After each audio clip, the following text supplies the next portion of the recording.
All right, I'm back for another one.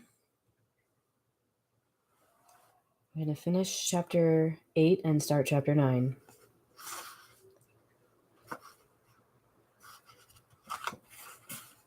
Okay. Letter, Samuel F. Billington and Son Solicitors Whitby to Messrs. Carter, Patterson and Company, London. August 17th. Dear Sirs, herewith please receive invoice of goods sent by Great Northern Railway. Same are to be delivered at Carfax, near Purfleet, immediately on receipt at goods station King's Cross. The house is at present empty, but enclosed please find keys, all of which are labeled.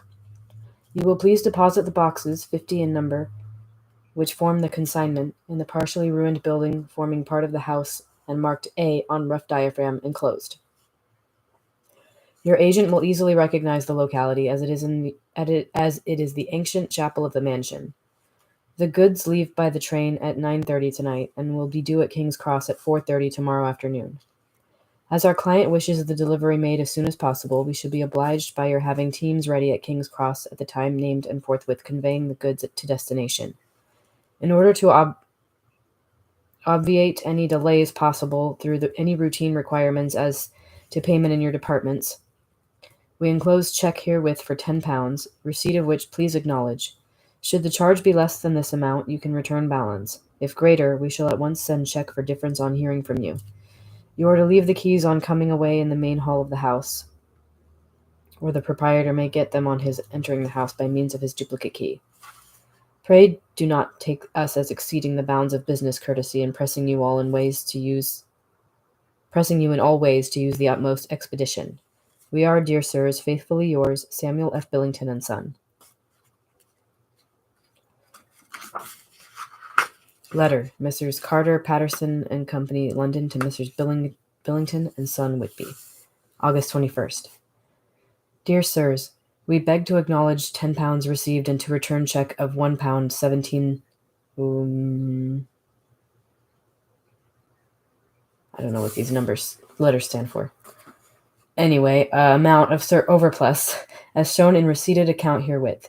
Goods are delivered in exact accordance with instructions, and keys left in parcel in main hall, as directed. We are, dear sirs, yours respectfully, Pro Carter, Patterson and Company. Mina Murray's Journal, August 18th. I am happy today, and write sitting on the seat in the churchyard. Lucy is ever so much better. Last night she slept well all night and did not disturb me once. The roses seem coming back already to her cheeks, though she is still sadly pale and worn-looking. If she were in any way anemic, I could understand it, but she is not. She is in gay spirits and full of life and cheerfulness. All the morbid reticence seems to have passed from her. And she has just reminded me, as if I needed any reminding, of that night, and that it was here, on this very seat, I found her asleep, as she told me she tapped playfully with the heel of her boot on the stone slab and said, "My poor little feet didn't make much noise then. I dare say poor old Mr. Swales would have told me that it was because I didn't want to wake up Geordie." As she was in such a communicative humor, I asked her if she had dreamed at all that night. Before she answered, that sweet puckered look came into her forehead, which Arthur, I call him Arthur from her habit, says he loves, and indeed I don't wonder that he does. Then she went on in a half-dreaming kind of way, as if trying to recall it to herself. I didn't quite dream, but it all seemed to be real. I only wanted to be here in this spot. I don't know why, for I was afraid of something. I don't know what. I remember, though I suppose I was asleep, passing through the streets and over the bridge. A fish leaped as I went by, and I leaned over to look at it, and I heard a lot of dogs howling. The whole town seemed as if it must be full of dogs all howling at once, as I went up the steps. Then I have a vague memory of something long and dark with red eyes, just as we saw in the sunset, and something very sweet and very bitter all around me at once. And then I seemed sinking into deep green water, and there was a singing in my ears, as I have heard there is to drowning men. And then everything seemed passing away from me. My soul seemed to go out from my body and float about the air. I seemed to remember that once the West Lighthouse was right under me, and then there was a sort of agonizing feeling as if I were in an earthquake, and I came back and found you shaking my body. I saw you do it before I felt you. Then she began to laugh. It seemed like a little it seemed a little uncanny to me, and I listened to her breathlessly. I did not quite like it, and thought it better not to keep her mind on the subject, so we drifted on to other subjects, and Lucy was like her old self again. When we got home, the fresh breeze had braced her up, and her pale cheeks were really more rosy. Her mother rejoiced when she saw her, and we all spent a very happy evening together. August 19th. Joy, joy, joy, although not all joy. At last, news of Jonathan. The dear fellow has been ill. That is why he did not write. I am not afraid to think it or say it, now that I know. Mr. Hawkins sent me on the letter, and wrote himself, oh so kindly. I am to leave in the morning and to go over to Jonathan, and to help to nurse him if necessary, and to bring him home. Mr. Hawkins says it would not be a bad thing if we were to be married out there. I have cried over the good sister's letter till I can feel it wet against my bosom, where it lies. It is of Jonathan, and must be next to my heart, for he is in my heart. My journey is all mapped out, and my luggage ready. I am only taking one change of dress. Lucy will bring my trunk to London and keep it till I send for it, for it may be that I must write no more. I must keep it to say to Jonathan, my husband. The letter that he has seen and touched must comfort me till we meet. Letter, Sister Agatha, Hospital of St. Joseph and St. Mary, Budapest, to Miss Wilhelmina Murray. August 12th. Dear Madam, I write by desire of Mr. Jonathan Harker, who is himself not strong enough to write, though progressing well, thanks to God and St. Joseph and St. Mary. He has been under our care for nearly 6 weeks, suffering from a violent brain fever. He wishes me to convey his love, and to say that by this post I write for him to Mr. Peter Hawkins, Exeter, to say, with his dutiful respects, that he is sorry for his delay, and that all of his work is completed. He will require some few weeks' rest in our sanatorium in the hills, but will then return. He wishes me to say that he has not sufficient money with him, and that he would like to pay for his staying here, so that others who need shall not be wanting for help. Believe me, yours, with sympathy and all blessings, Sister Agatha.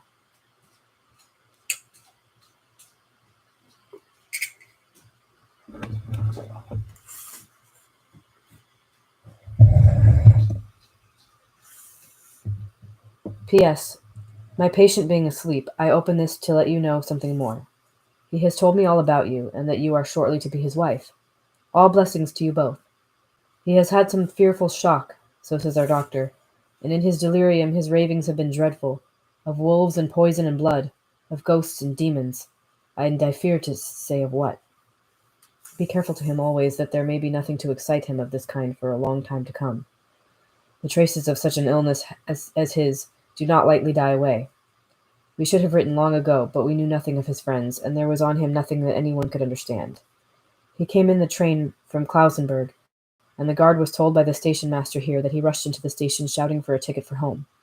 Seeing from his violent demeanor that he was English, they gave him a ticket for the farthest station on the way thither that the train reached. Be assured that he is well cared for. He has won all hearts by his sweetness and gentleness. He is truly getting on well, and I have no doubt will in a few weeks be all himself. But be careful of him for safety's sake. There are, I pray God and St. Joseph and St. Mary, many, many happy years for you both. Dr. Seward's Diary, August 19th. Strange and sudden change in Renfield last night. About 8 o'clock he began to get excited and sniff about as a dog does when setting. The attendant was struck by his manner, and knowing my interest in him, encouraged him to talk. He is usually respectful to the attendant and at times servile, but tonight, the man tells me, he was quite haughty. Would not condescend to talk with him at all. All he would say was, I don't want to talk to you. You don't count now. The master is at hand. The attendant thinks it is some sudden form of religious mania which has seized him. If so, we must look out for squalls, for a strong man with homicidal and religious mania at once might be dangerous. The combination is a dreadful one. At 9 o'clock I visited him myself. His attitude to me was the same as that to the attendant. In his sublime self-feeling, the difference between myself and attendant seemed to him as nothing. It looks like religious mania, and he will soon think that he himself is God. These infinitesimal distinctions between man and man are too paltry for an omnipotent being. How these madmen give themselves away! The real God taketh heed lest a sparrow fall, but the God created from human vanity sees no difference between an eagle and a sparrow. Oh, if men only knew. For half an hour or more, Renfield kept getting excited in greater and greater degree. I did not pretend to be watching him, but I kept strict observation all the same. All at once that shifty look came into his eyes which we always see when a madman has seized an idea, and with it the shifty movement of the head and back which asylum attendants come to know so well. He became quite quiet, and went and sat on the edge of his bed resignedly, and took into space resignedly, and looked into space with lackluster eyes. I thought I would find out if his apathy were real or only assumed, and tried to lead him to talk of his pets, a theme which never failed to excite his attention. At first he made no reply, but at length said testily, "Bother them all! I don't care a pin about them." "What?" I said. "You don't mean to tell me you don't care about spiders?" Spiders at present are his hobby, and the notebook is filling up with columns of small figures. To this he answered enigmatically, "The bridemaidens rejoice the eyes that wait the coming of the bride. But when the bride draweth nigh, then the maidens shine not to the eyes that are filled." He would not explain himself, but remained obstinately seated on his bed all the time I remained with him. I am weary tonight and low in spirits. I cannot but think of Lucy and how different things might have been. If I don't sleep at once, chloral, the modern Morpheus, C2HC130H2O. I must be careful not to let it grow into a habit. No, I shall take none tonight. I have thought of Lucy, and I shall not dishonor her by mixing the two. If need be, tonight shall be sleepless.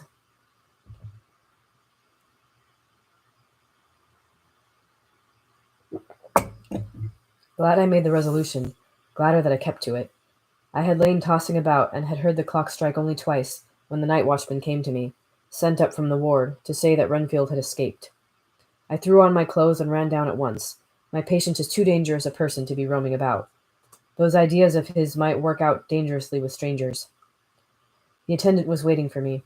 He said he had seen him not 10 minutes before, seemingly asleep in his bed, when he had looked through the observation trap in the door. His attention was called by the sound of the window being wrenched out. He ran back and saw his feet disappear through the window, and had at once sent up for me. He was only in his night gear, and cannot be far off. The attendant thought it would be more useful to watch where he should go than to follow him, as he might lose sight of him whilst getting out of the building by the door. He is a bulky man, and couldn't get through the window. I am thin, so with his aid I got out, but feet foremost, and as we were only a few feet above ground, landed unhurt. The attendant told me the patient had gone to the left and had taken a straight line, so I ran as quickly as I could.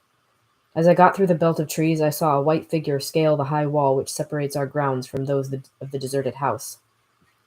I ran back at once, and told the watchman to get 3 or 4 men immediately and follow me into the grounds of Carfax, in case our friend might be dangerous. I got a ladder myself, and crossing the wall, dropped down on the other side. I could see Renfield's figure just disappearing behind the angle of the house, so I ran after him. On the far side of the house I found him pressed close against the old iron-bound oak door of the chapel. He was talking, apparently, to someone, but I was afraid to go near enough to hear what he was saying, lest I might frighten him, and he should run off.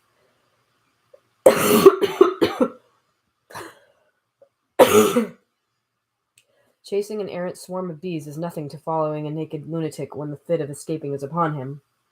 After a few minutes, however, I could see that he did not take note of anything around him, and so ventured to draw nearer to him, the more so as my men had now crossed the wall and were closing him in. I heard him say, "I am here to do your bidding, master. I am your slave, and you will reward me, for I shall be faithful. I have worshipped you long and afar off. Now that you are near, I await your commands, and you will not pass me by, will you, dear master, in your distribution of good things?" He is a selfish old beggar, anyhow. He thinks of the loaves and fishes even when he believes he is in a real presence. His manias make a startling combination. When we closed in on him, he fought like a tiger. He is immensely strong, for he was more like a wild beast than a man. I never saw a lunatic in such paroxysm of rage before, and I hope I shall not again. It is a mercy that we have found out his strength and his danger in good time. With strength and determination like his, he might have done wild work before he was caged. He is safe now, at any rate. Jack Shepherd himself couldn't get free from this strait waistcoat that keeps him restrained, and he's chained to the wall in the padded room. His cries are at times awful, but the silences that follow are more deadly still, for he means murder in every turn and movement. Just now he spoke coherent words for the first time. "I shall be patient, master. It is coming, coming, coming." So I took the hint and came to. I was too excited to sleep, but this diary has quieted me, and I feel I shall get some sleep tonight. uh, so sorry. Oh, hey, Victor. I did. I got my hair cut last weekend. Thank you. Every once in a while, if it's been long for a long time, I just have the urge to just cut it all off. I donated it too. There was plenty to donate. I think there were 2 strands she cut. She kind of put it in a ponytail and cut, but there were 2 strands that were about that long, something like that. So she donated them, and I am having some trouble trying to do something about this cough, and I have a sore throat too, and then my ears have been hurting. But I'm trying to get through this reading. I have an inhaler now. I just took a couple puffs of that before I started reading, but I don't know how long it takes to kick in. But I'm drinking hot tea as well. And my voice sounds awful. I'm a mess. But I want to get through this before Halloween, or by Halloween. I hear so much phlegm in my throat. I hate it. Congestion. It's in my nose too. Anyway, I'm gonna do chapter 9 now, and then I'll call it after that. You want to get in my lap again? Then don't mess with the bookmark. Leave it alone. Stop it. Okay. Chapter 9. Letter Mina Harker to Lucy Westenra. Budapest, August 24th. My dearest Lucy, I know you will be anxious to hear all that has happened since we parted at the railway station at Whitby. Well, my dear, I got to Hull all right, and caught the boat to Hamburg, and then the train on here. I feel I can hardly recall anything of the journey, except that I knew I was coming to Jonathan, and that, as I should have to do some nursing, I had better get all the sleep I could. I found my dear one, oh, so thin and pale and weak-looking. All the resolution has gone out of his dear eyes, and that quiet dignity which I told you was in his face has vanished.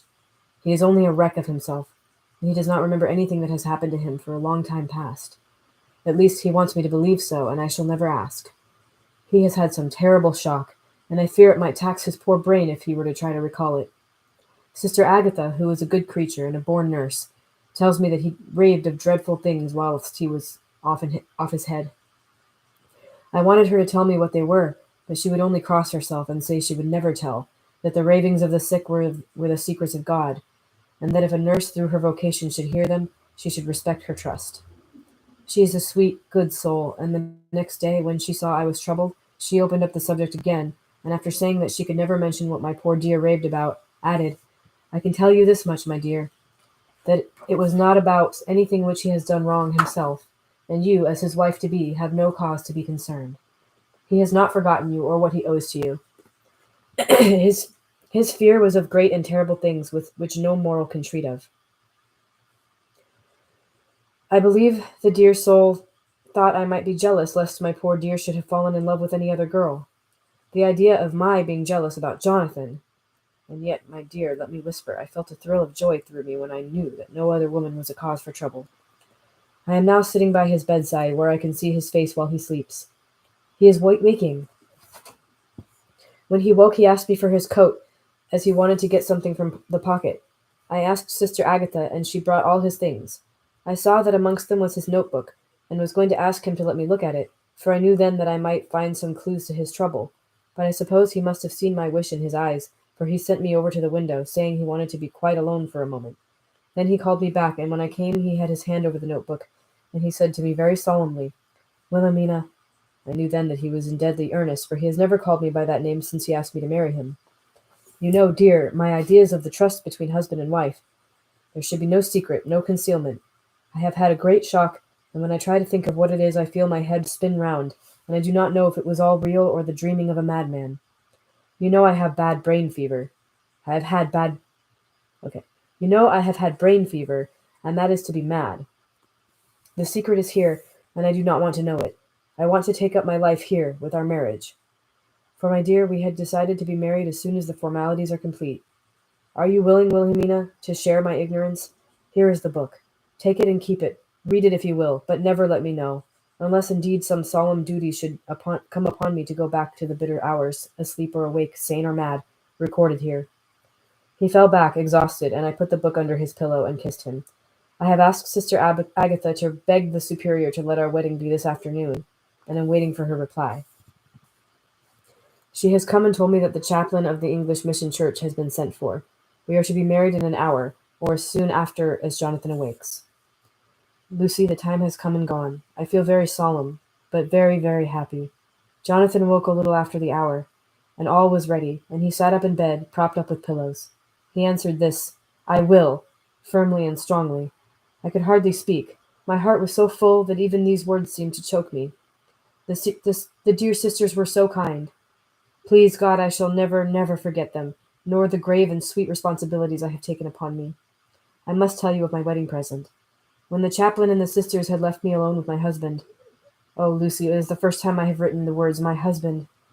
Left me alone with my husband, I took the book from under his pillow and wrapped it up in white paper and tied it with a little bit of pale blue ribbon which was wound around my neck and sealed it over the knot with sealing wax. And for my seal I used my wedding ring. Then I kissed it and showed it to my husband and told him that I would keep it so, and then it would be an outward and visible sign for us all our lives that we trusted each other, that I would never open it unless it were for his own dear sake, or for the sake of some stern duty.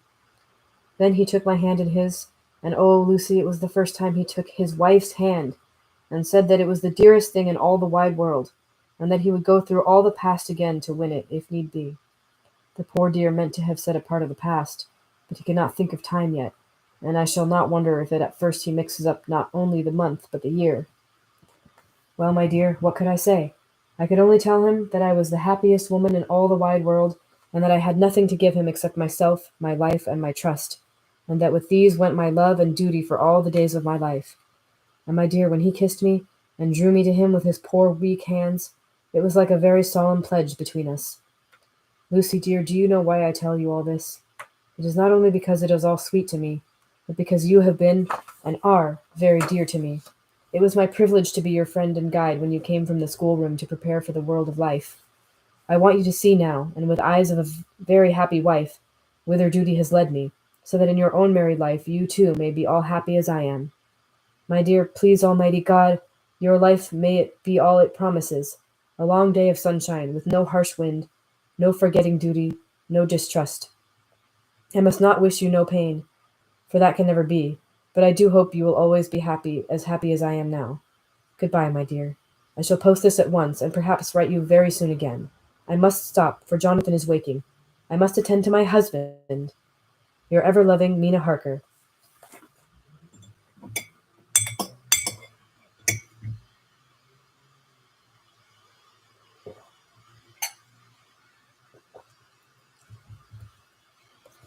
Letter, Lucy Westenra to Mina Harker. August 30th. Whitby, August 30th. Ah, my ear!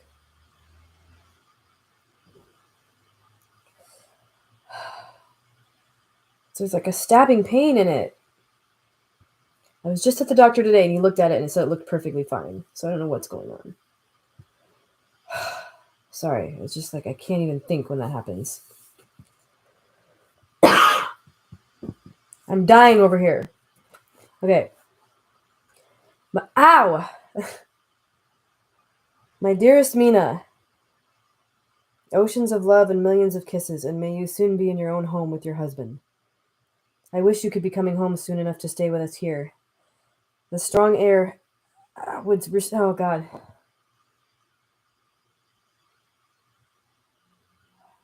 This is really painful.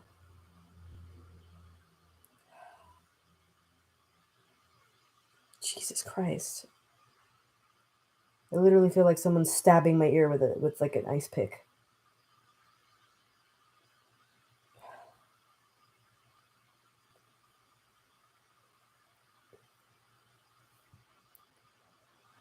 He checked my ears and my throat. Yes, my throat has evidence of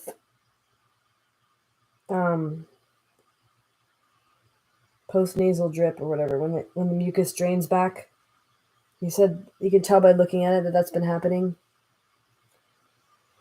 It's called cobblestoning.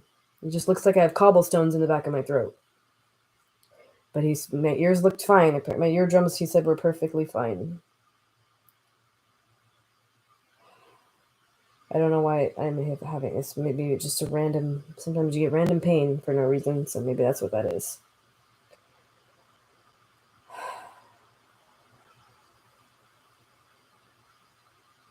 I'm like sweating now. It really hurt.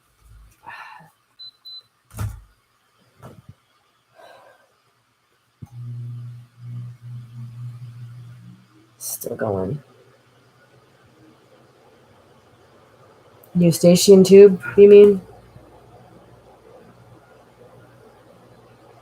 It was blocked.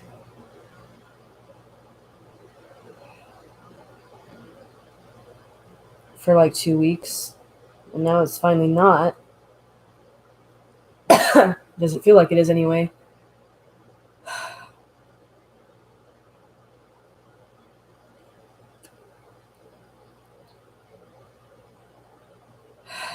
I just like.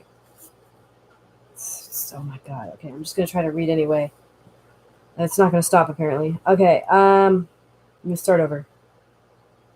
My dearest Mina, oceans of love and millions of kisses, and may you soon be in your own home with your husband. I wish you could be coming home soon enough to stay with us here. The strong air would soon restore Jonathan. It has quite restored me.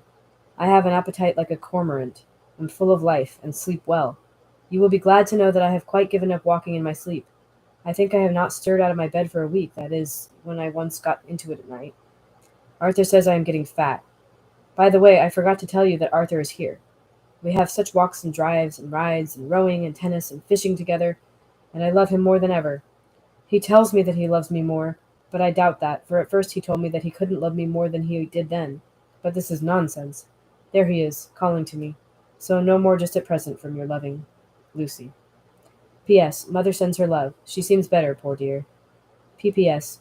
We are to be married on September 28th. Dr. Seward's Diary. August 20th. The case of Renfield grows even more interesting. He is now so far quieted that there are spells of cessation from his passion. For the first week after his attack, he was perpetually violent. Then one night, just as the moon rose, he grew quiet and kept murmuring to himself, "Now I can wait. Now I can wait." The attendant came to tell me, so I ran down at once to have a look at him. He was still in the strait waistcoat and in the padded room, but the suffused look had gone from his face, and his eyes had something of their old pleading. I might almost say cringing softness. I was satisfied with his present condition and directed him to be relieved. The attendants hesitated, but finally carried out my wishes without protest. It was a strange thing that the patient had humor enough to see their distrust, for coming close to me, he said in a whisper, all the while looking furtively at them, "They think I could hurt you. Fancy me hurting you. The fools." It was soothing somehow to the feelings to find myself dissociated even in the mind of this poor madman from the others, but all the same I do not follow his thought. Am I to take it that I have anything in common with him, so that we are, as it were, to stand together? Or has he to gain from me some good so stupendous that my well-being is needed to him? I must find out later on. Tonight he will not speak. Even the offer of a kitten or even a full-grown cat will not tempt him. He will only say, "I don't take any stock in cats. I have more to think of now, and can wait. I can wait." After a while I left him. The attendant tells me that he was quiet until just before dawn, and that he began to get uneasy, and at length violent, until at last he fell into a paroxysm which exhausted him so that he swooned into a sort of coma. 3 nights has the same thing happened, violent all day, then quiet from moonrise to sunrise. I wish I could get some clue to the cause. It would almost seem as if there was some influence which came and went. Happy thought! We shall tonight play sane wits against mad ones. He escaped before without our help. Tonight he shall escape with it. We shall give him a chance, and have the men ready to follow in case they are required. August 23rd. The unexpected always happens. How well Disraeli knew life. Our bird, when he found the cage open, would not fly. so all our subtle arrangements were for naught. At any rate, we have proved one thing, that the spells of quietness last a reasonable time. We shall in future be able to ease his bonds for a few hours each day. I have given orders to the night attendant merely to shut him in the padded room, when once he is quiet, until the hour before sunrise. Poor soul's body will enjoy the relief even if his mind cannot appreciate it. Hark! The unexpected again! I am called. The patient has once more escaped. Later. Another night adventure. Renfield artfully waited until the attendant was entering the room to inspect. Then he dashed out past him and flew down the passage. I sent word for the attendants to follow. Again we went into the ground of the deserted house, and we found him in the same place, pressed against the old chapel door. When he saw me he became furious, and had not the attendants seized him in time, he would have tried to kill me. As we were holding him, a strange thing happened. He suddenly redoubled his efforts, and then as suddenly grew calm. I looked around instinctively, but could see nothing. Then I caught the patient's eye and followed it, but could trace nothing as it looked into the moonlit sky except a big bat, which was flapping its silent and ghostly way to the west. Bats usually wheel and flit about, but this one seemed to go straight on, as if it knew where it was bound for, or had some intention of its own. The patient grew calmer every instant, and presently said, "You needn't tie me. I shall go quietly." Without trouble we came back to the house. I feel there is something ominous in his calm, and shall not forget this night.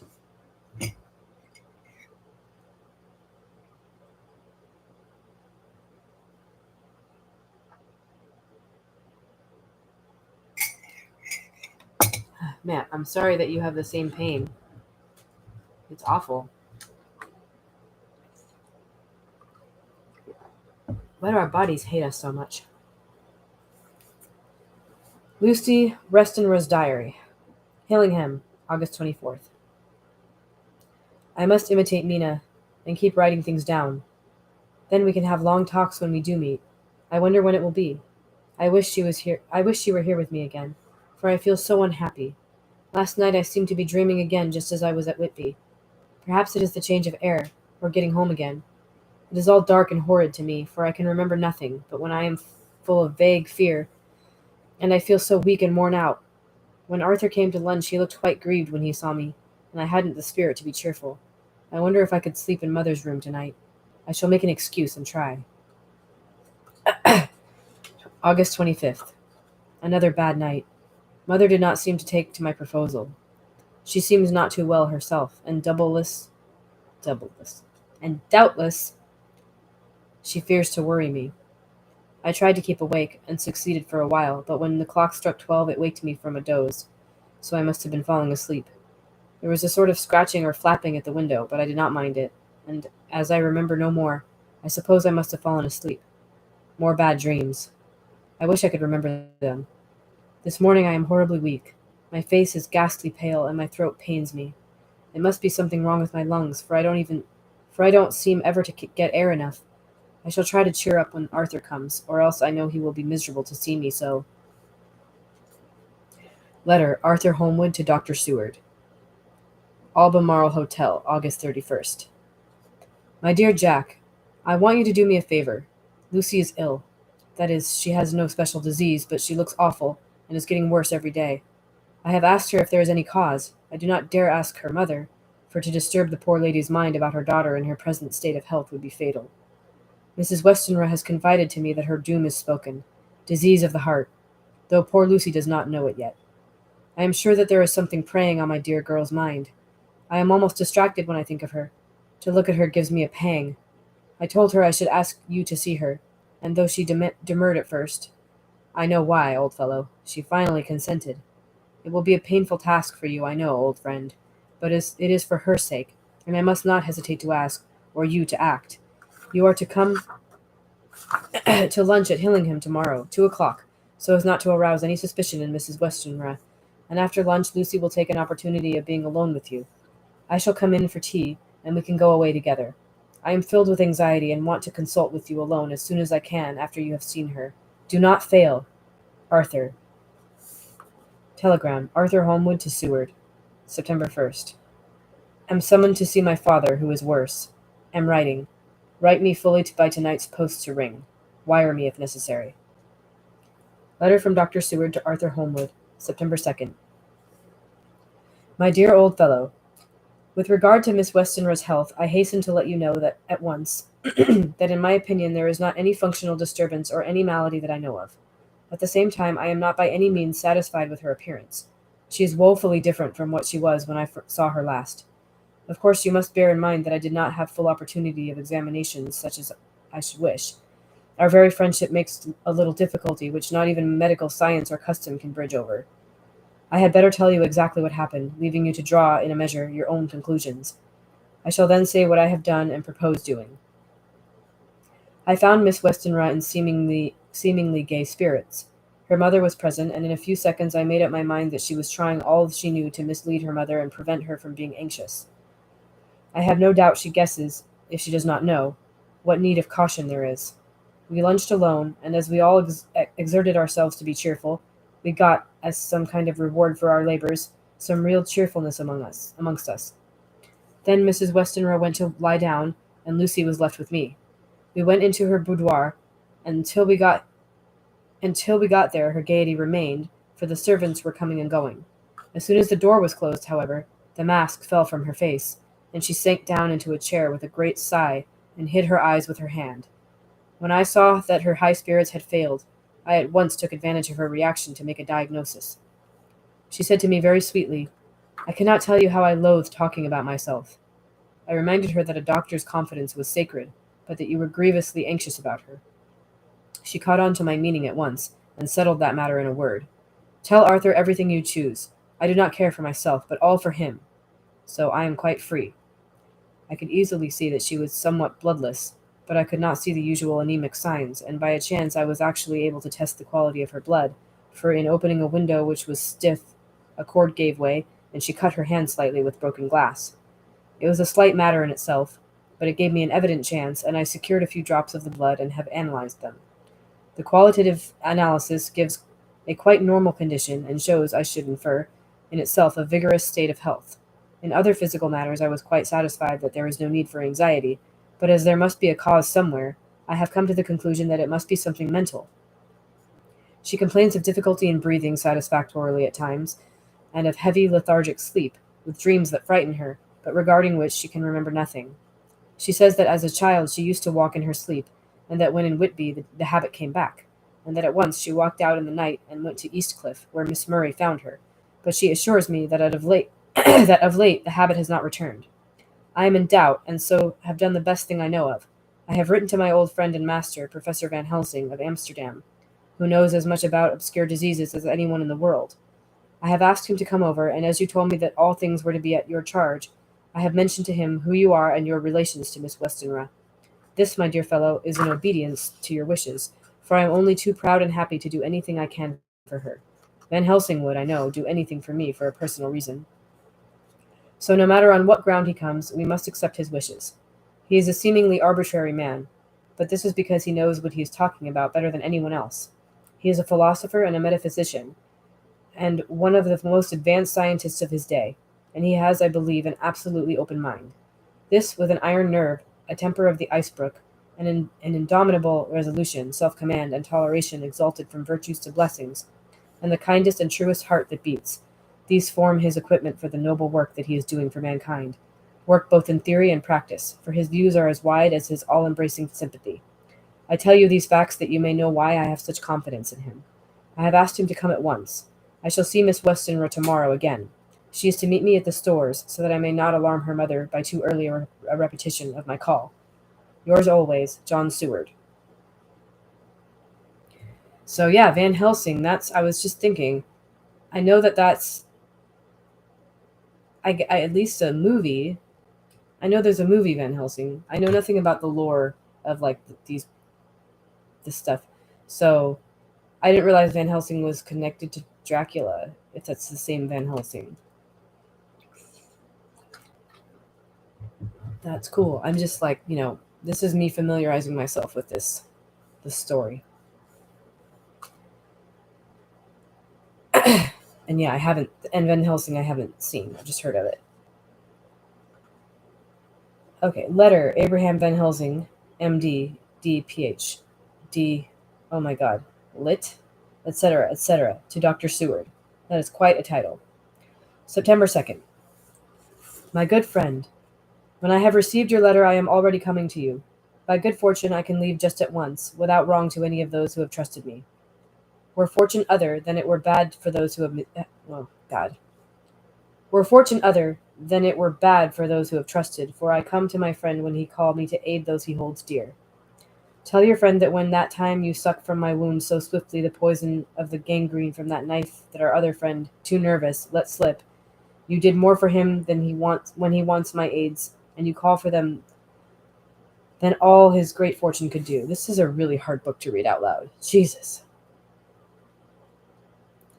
Professional badass. These are like the longest run-on sentences and written in such old-timey vernacular that it's just very hard to read it without stumbling. Okay. Anyway. But it is pleasure added to do for him, your friend. It is to you that I come. Have then rooms for me at the Great Eastern Hotel, so that I may be near at hand, and please so arrange that we may see the young lady not too late on tomorrow. For it is likely that I may have to return here that night. But if need be, I shall come again in 3 days, and stay longer if it must. Till then, goodbye, my friend John. Van Helsing. Letter, Dr. Stewart to whatever HON stands for. Arthur Holmwood. September 3rd. My dear Art, Van Helsing has come and gone. He came on with me to Hillingham, and found that by Lucy's discretion her mother was launching out, so that we were alone with her. Van Helsing made a very careful examination of the patient.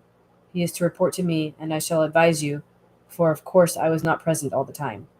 He is, I fear, much concerned, but says he must think. When I told him of our friendship and how you trust to me in the matter, I'm so sorry. Set to soft music and read like a Ken Burns documentary. Yeah. When I told him of our friendship and how you trust me in the matter, he said, "You must tell him all you think. Tell him what I think, if you can guess it, if you will. Nay, I am not jesting. This is no jest, but life and death, perhaps more." I asked what he meant by that, for he was very serious. This was when we had come back to town, and he was having a cup of tea before starting on his return to Amsterdam. He would not give me any further clue. You must not be angry with him, Art, because his very reticence means that all his brains are working for her good. He will speak plainly enough when the time comes, be sure. So I told him I would simply write an account of our visit, just as if I were doing a descriptive special article for the Daily Telegraph. He seemed not to notice, but remarked that the smuts of London were not quite so bad as they used to be when he was a student here. I am to get his report tomorrow if he can possibly make it. In any case, I am to have a letter. Oh, I'm sorry you didn't get the notification. I'm still going though. I'm in the middle of chapter 9, right? Yeah. Well, as to the visit, Lucy was more cheerful than on the day I first saw her, and certainly looked better. She had lost something of the ghastly look that so upset you, and her breathing was normal. She was very sweet to the professor, as she always is, and tried to make him feel at ease, though I could see that the poor girl was making a hard struggle for it. I believe Van Helsing saw it too, for I saw the quick look under his bushy brows that I knew of old. Then he began to chat of all things except ourselves and diseases, and with such an infinite geniality that I could see poor Lucy's pretense of animation merge into reality. Then, without any seeming change, he brought the conversation gently round to his visit, and suavely said, "My dear young miss, I have the so great pleasure because you are so much beloved. That is much, my dear, even were there that which I do not see. They told me you were in the spirit, and that you were a ghastly pale. To them I say, poof!" And he snapped his fingers at me and went on. "But you and I shall show them how wrong they are. How can he," and he pointed at me with the same look and gesture as that with which once he pointed me out to his class, on rather after a particular occasion which he never fails to remind me of, "know anything of a young lady's? He has his madmans to play with, and to bring them back to happiness and to those that love them. It is much to do, and oh, but there are rewards, in that we can bestow such happiness. But the young ladies, he has no wife or daughter, and the young do not tell themselves to the young, but to the old, like me, who have known so many sorrows and the causes of them. So, my dear, we will send him away to smoke the cigarette in the garden, whiles you and I have a little talk all to ourselves. I took the hint and strolled about, and presently the professor came to the window and called me in. He looked grave, but said, I have made careful examination, but there is no functional cause. With you, I agree that there has been much blood lost. It has been, but is not. But the conditions of her are in no way anemic. I have asked her to send me her maid, that I may ask just one or two questions, that so I may not chance to miss nothing. I know well what she will say, and yet there is cause. There is always cause for everything. I must go back home and think. You must send me the telegram every day, and if there be cause, I shall come again. The disease, for not to be well is a disease, interests me, and the sweet young dear, she interests me too. She charmed me, and for her, if not for you or disease, I come. As I tell you, he would not say a word more, even when we were alone. And so now, Art, you know all I know. I shall keep stern watch. I trust your poor father is rallying. It must be a terrible thing to you, my dear old fellow, to be placed in such a position between two people who are both so dear to you. I know your idea of duty to your father, and you are right to stick to it. But if need be, I shall send you word to come at once to Lucy, so do not be over anxious unless you hear from me. Um, just in case you didn't hear, I am on chapter 9 right now. I don't know if there's a lag if you asked after I said that or you didn't hear me. Just to reiterate, yes, I'm on chapter 9. And I just have a couple more pages and I'm done. But you can go back and listen from the beginning. This is my second time reading today. The first time I stopped, I kind of ran out of time and had to stop halfway through chapter 8. So this video is. Oh, okay, cool. Yeah. So this, I started kind of. I didn't start at the beginning of the chapter for this video. Dr. Seward's diary, September 4th. Zoophagus patient still keeps up our interest in him. He had only one outburst, and that was yesterday at an unusual time. Just before the stroke of noon, he began to grow restless.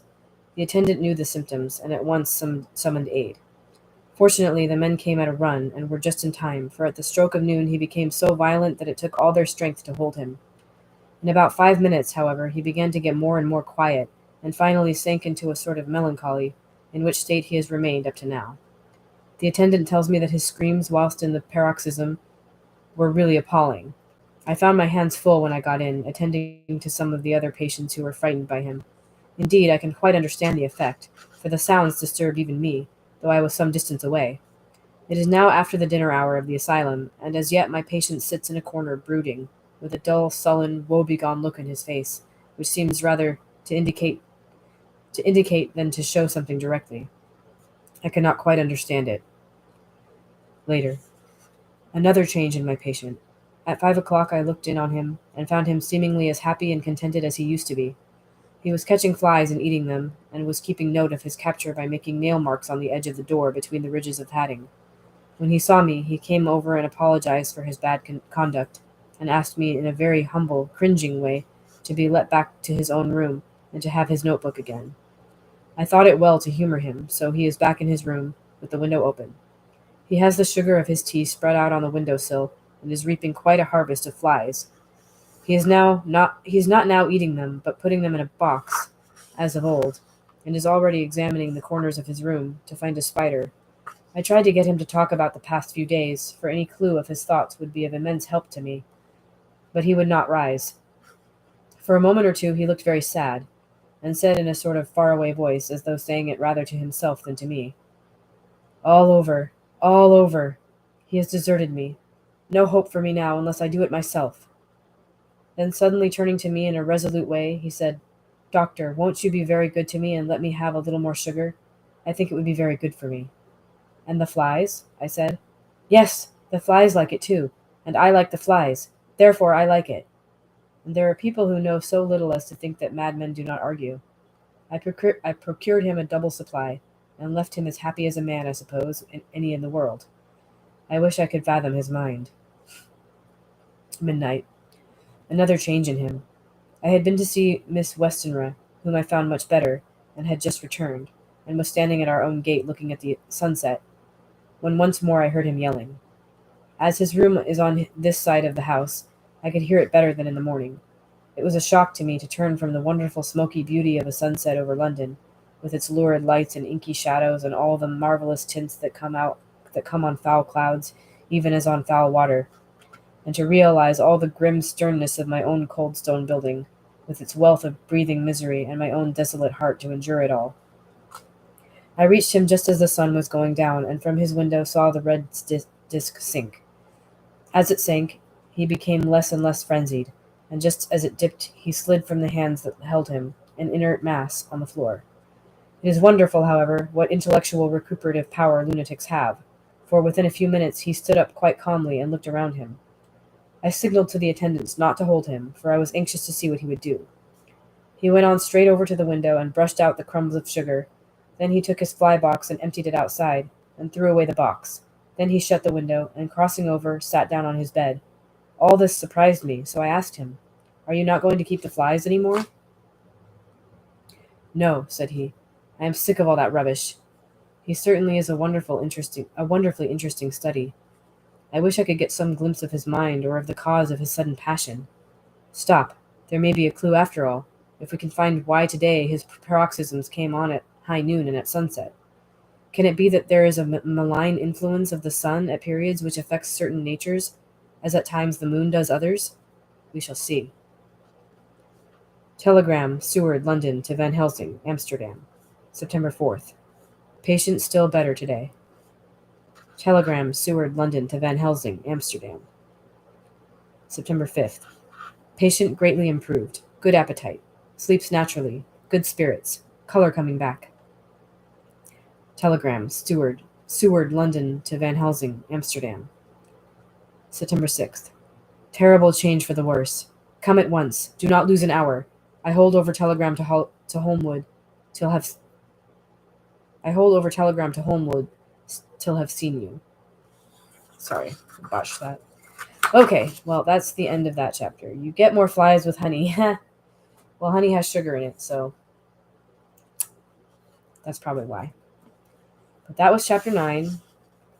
I'm hoping that soon my head and nose and throat and ear area will all be back to normal.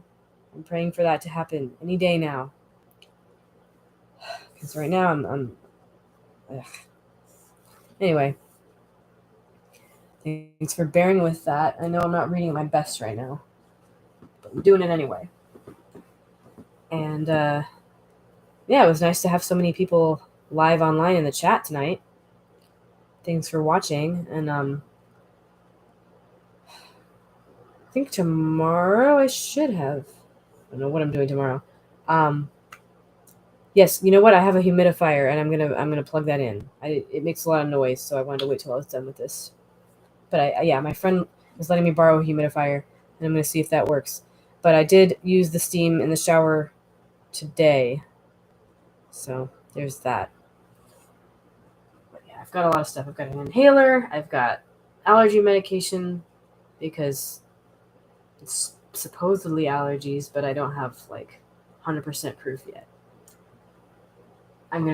Since the symptoms have gotten at least better, I'm going to stop taking the allergy meds and see if they get worse again. That's one way to prove it. And yeah, Flonase, I've got a lot of stuff. So yeah, the saltwater gargling trick, I did that when I had phlegm all back here and I was gagging on it. It was really gross.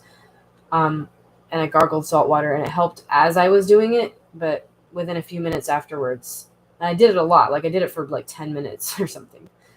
So it wasn't just I didn't do it long enough, I don't think. It just didn't last that long afterwards. But I'm not doing as badly as I was then. So it might work better. I'm going to try it tomorrow. I'm going to go to bed soon, though. It's the middle of the night, so But yeah, thank you for the recommendations. Um, yeah, I, I didn't mean to make this about so much about health issues, but here we are. You guys have a good night as well, and I'll see you next time. Thanks. Thank you. I will try to get some rest. Good night. Maybe I'm turning.